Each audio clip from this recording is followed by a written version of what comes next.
How to get your first job on Upwork as a beginner. Getting your first job on Upwork can feel challenging, but with the right approach, you can land your first client quickly.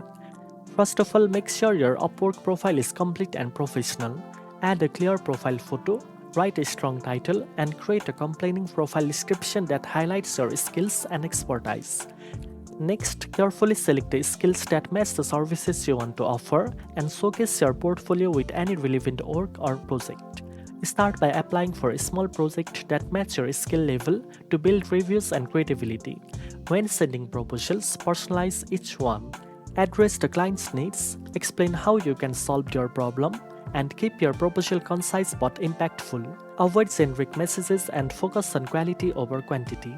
Finally, be patient and consistent. Keep improving your profile, applying to relevant jobs, and communicating professionally with potential clients. With persistence and smart strategies, your first job on Upwork will come sooner than you think. Now you know how to get your first job on Upwork. If you found this video helpful, don't forget to like, share, and subscribe for more freelancing tips. Thanks for watching, and I'll see you in the next one.